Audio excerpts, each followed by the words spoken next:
दुनिया की तारीख ने बड़े बड़े जाबिर हुक्मरान देखे हैं, मगर बाबुल यानी बेबीलोन की ज़मीन पर एक ऐसा शख्स गुजरा जिसका तकब्बुर आसमान की बुलंदियों को छूता था। उसके पास वो सब कुछ था जो एक इंसान को मगरूर और अंधा बना देता है। बेशुमार दौलत, एक अजीमुशान लश्कर और एक ऐसी सल्तनत जहां उसकी इजाज़त के बगैर परिंदा भी पर नहीं मार सकता था। ये दास्तान है नमरूद बिन कनान की। वो सिर्फ एक बादशाह नहीं था, वो अपने आप को रब कहता था।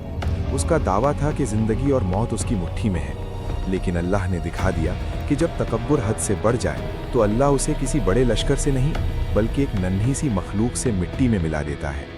आज हम उस दास्तान के पन्नों को खोलेंगे जो सदियों से इंसानियत के लिए इबरत का निशान बनी हुई है।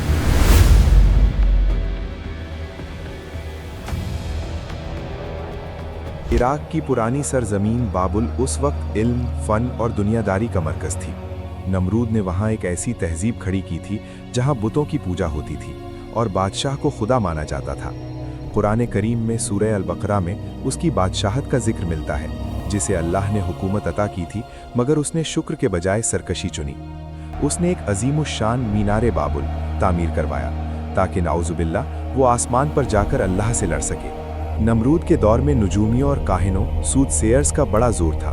एक रात एक नुजूमी ने डरते हुए खबर दी, सितारों की चाल बता रही है कि एक बच्चा पैदा होने वाला है जो तेरे झूठे खुदा होने के दावे को तोड़ कर रख देगा। नमरूद का चेहरा गुस्से और खौफ से सुर्ख हो गया।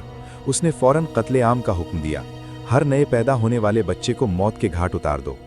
हजारों मासूम बच्चे कत्ल कर दिए गए, मगर अल्लाह का फैसला टलने वाला नहीं था। माओं की चीखें बाबुल की गलियों में गूंजने लगी, मगर जिसे अल्लाह बचाना चाहे उसे कौन मिटा सकता है। हज़रत इब्राहीम अलैहिस्सलाम की वालिदा ने अपनी हमल यानी प्रेगनेंसी को छुपाए रखा और शहर से दूर एक पहाड़ी गार में पनाह ली। वहीं इब्राहीम अलैहिस्सलाम की पैदाइश हुई। अंधेरी गार में इब्राहीम अलैहिस्सलाम की तरबियत किसी इंसान ने नहीं बल्कि खुद अल्लाह की कुदरत ने की। जब वो गार से बाहर निकले तो उनका जहन हर किस्म की बुत परस्ती से पाक था। उन्होंने अपनी कौम को देखा जो बेजुबान पत्थरों के सामने झुकी हुई थी। सूरह अल-अनाम में आयत 75 से 79 में इस सफ़रे हक का जिक्र है। जब रात की तन्हाई में सितारा चमका तो उन्होंने पूछा, क्या ये मेरा रब है? मगर जब वो डूब गया तो उन्होंने कहा, मैं डूबने वालों को पसंद नहीं करता। फिर चांद निकला, फिर सूरज, मगर जब सब डूब गए तो उन्होंने अपने दिल की आवाज़ सुनी। मैंने अपना रुख उस ज़ात की तरफ कर लिया जिसने आसमानों और ज़मीन को पैदा किया। इब्राहीम अलैहिस्सलाम के वालिद आज़र खुद बुत तराश थे और उनका बहुत बड़ा कारखाना था। इब्राहीम अलैहिस्सलाम ने उन्हें नरमी से समझाया, अब्बा जान, आप उनकी पूजा क्यों करते हैं जो न सुन सकते हैं न देख सकते हैं? मगर आज़र ने धमकी दी कि अगर बाज ना आए तो संसार कर दिए जाओगे। एक दिन जब पूरी कौम शहर से बाहर एक मेला मनाने गई हुई थी, इब्राहीम अलैहिस्सलाम ने इस मौके का फ़ायदा उठाया। वो इबादत गाह में दाखिल हुए जहाँ कतार दर कतार सोने और चांदी के बुत सजाए गए थे। उन्होंने अपने कुल्हाड़े से तमाम छोटे बुतों को पाश पाश कर दिया और कुल्हाड़ा सबसे बड़े बुत के कंधे पर लटका दिया। जब लोग वापस आए और ये तबाही देखी तो पूरे शहर में कोहराम मच गया। इब्राहीम अलैहिस्सलाम को दरबार में तलब किया गया। उन्होंने वो तारीखी जवाब दिया जो सूरह अल-अंबिया में दर्ज है। ये इस बड़े बुत ने किया होगा, इसी से पूछ लो, अगर ये बोलता है। कौम शर्मिंदा होकर रह गई क्योंकि वो जानती थी कि पत्थर बोल नहीं सकते, मगर उनका तकब्बुर उन्हें झुकने नहीं दे रहा था। उन्होंने फैसला किया कि इब्राहीम को ऐसी सजा दी जाए जो तारीख में याद रखी जाए। नमरूद ने इब्राहीम अलैहिस्सलाम को अपने सामने खड़ा किया। ये मुकाबला था एक मुतकब्बिल बादशाह और एक अकेले नबी का। नमरूद ने पूछा, तेरा रब कौन है जो मेरे अलावा हुकूमत करता है? इब्राहीम अलैहिस्सलाम ने फरमाया, मेरा रब वो है जो जिंदगी देता है और मौत देता है। नमरूद ने हंसी उड़ाई और दो कैदियों को बुलाया। एक को कत्ल किया और एक को रिहा कर दिया और बोला, देखो, मौत और जिंदगी तो मेरे हाथ में है। तब इब्राहीम अलैहिस्सलाम ने वो दलील दी जिसका कोई जवाब नमरूद के पास न था। मेरा अल्लाह सूरज को मशरिक से निकालता है, तू खुदा है तो इसे मगरिब से निकाल कर दिखा। कुरान कहता है, काफिर बेहाल होकर रह गया। उस भरे दरबार में नमरूद की खुदाई का जनाजा निकल गया, मगर उसने अपनी हार मानने के बजाय मौत का खेल शुरू करने का हुक्म दिया। अपनी हठधर्मी और जिल्लत को छुपाने के लिए नमरूद ने आग का सहारा लिया। उसने हुक्म दिया कि एक ऐसी आग जलाई जाए जिसकी लपट आसमान तक जाए। महीनों तक पूरे मुल्क से लकड़ियां जमा की गईं। आग की तिद्दत इतनी शदीद थी कि कोई इंसान उसके पास नहीं जा सकता था। इब्राहिम अलैहिस्सलाम के हाथ पैर बांधकर उन्हें मंजनीक यानी कैटापल्ट में रखा गया।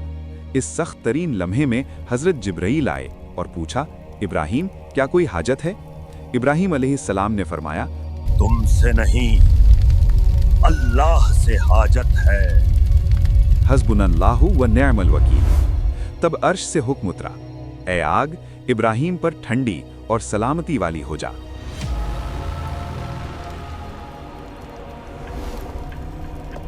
लोग हैरान रह गए। आग के अंगारों के दरमियान हजरत इब्राहिम मुस्कुराते हुए बैठे थे। उनके कपड़े तक नहीं जले थे।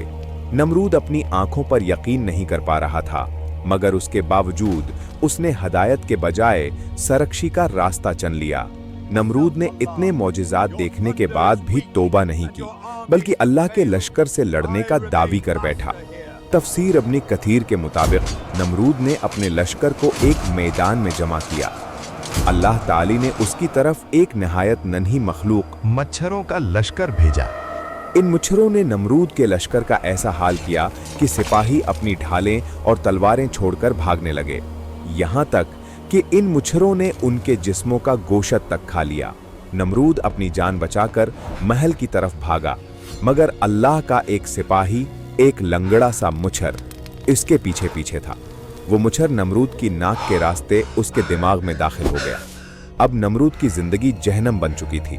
इसके दिमाग में हर वक्त शदीद खारिश और दर्द रहता। उसे सुकून सिर्फ इसी वक्त मिलता जब कोई उसके सर पर जूते या डंडे मारता। वो बादशाह जो कभी तख्त पर बैठा करता था, अब अपने सिर पर जूते पड़वा कर सुकून तलाश करता था। 400 साल तक ये ज़ल्लत जारी रही और आखिरकार इसी हालत में वो हलाक हो गया। अल्लाह ने ये दिखा दिया कि जो खुद को खुदा बनाने की कोशिश करता है, उसे मखलूक की सबसे कमजोर चीज के जरिए हलाक किया जाता है। दोस्तों, नमरूद सिर्फ एक बादशाह का नाम नहीं था, ये एक सोच का नाम है। जब इंसान अपनी पावर, अपनी खूबसूरती, अपनी डिग्री या अपने बैंक बैलेंस पर फख्र करके दूसरों को हकीर समझने लगता है, तो उसके अंदर एक नमरूद पैदा होता है। अल्लाह ने इस किस्से को कुरान में हमारे लिए इबरत बनाया है। जो रब एक मच्छर से इतने बड़े तकब्बुर को तोड़ सकता है, वो आज भी हमारी मुश्किलों का हल निकाल सकता है।